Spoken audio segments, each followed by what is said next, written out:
Hello and welcome to Gardening at 58 North. So in this video I'd like to talk to you about magnesium deficiency in plants. So this here is a dahlia plant which is starting to exhibit some magnesium deficiencies. So the easiest way to tell that you got a magnesium deficiency is by the leaves. Basically, magnesium is a very important component of chlorophyll, which is used by the plants to photosynthesize. So without enough magnesium, there's less chlorophyll and the leaf will be a paler green. So the way it shows in the plant is it's a paler green, but it's not around the veins of the leaf. So you can see on these leaves, the veins are still a dark green color. In between the veins, it's a lighter color. Also, you'll notice the older leaves are showing it the most and the younger leaves aren't showing it at all. So if you have a similar pattern and it's just in the younger leaves, it's actually a iron deficiency.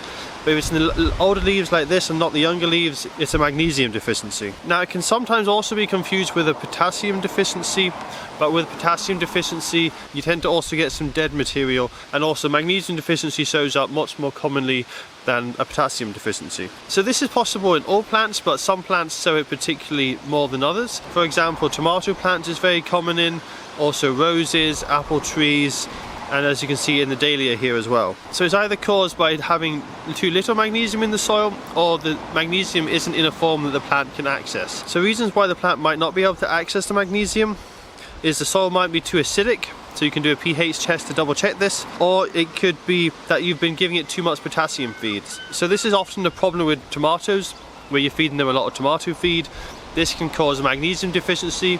So what you want to do is reduce the amount of potassium feed and give them a little bit extra magnesium. But in any of these cases, you don't have to always fully remedy the acidity or the over fertilization of potassium. You can just give them magnesium and that will sort the problem for you. So this is also very common in very free draining soils. So if you have a lot of high rainfall, or if the soils are very wet and it's cold weather, this can also become a problem. Basically, magnesium is quite easily washed out of the soil, and so it'll be leached out by very heavy rainfall, especially if you don't have much organic matter in the soil. So make sure your soils are well enriched with organic matter such as compost. This will reduce any chance of magnesium deficiency. Also, I like to give a little bit of magnesium feed to all my plants, even if they're not showing signs of deficiency. I find that giving them magnesium really does improve their health, and you'll get much darker, healthier leaves, even if they're not showing any deficiency signs. So the way to solve magnesium deficiency is to use Epsom salts.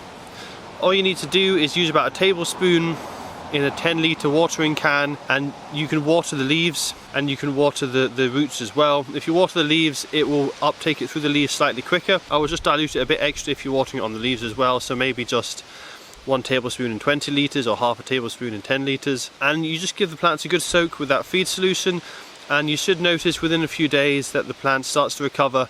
You'll also get better growth of the plant as well, because when they're suffering from magnesium deficiency, they can't produce enough chlorophyll, and so their photosynthetic rate will be lower, and so they won't be able to grow as quickly as they can't absorb as much light from the sun and produce the sugars that they need. So that's all for this video. What I will do now is I will feed this plant with an Epsom salt feed to give it the magnesium it needs. I will drench the leaves as well to make sure it gets a faster uptake than just watering through the roots, and we'll come back in a few days time and we'll see the results. So it's now a few weeks later, and as you can see, we've got a very healthy dahlia plant. It's looking much better now. It's had that magnesium feed and it's even putting on lots of flowers.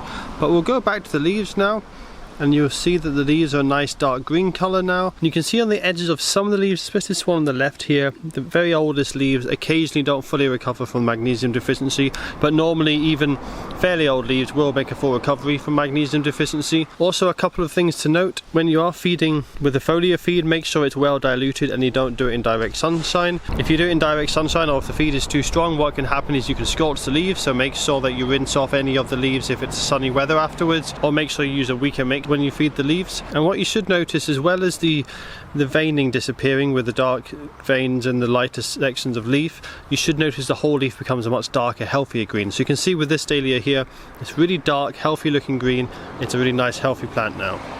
So that's all for this video. I just wanted to show you how magnesium deficiency shows up in plants and how to deal with it, so that you can make sure your plants are healthy going forwards.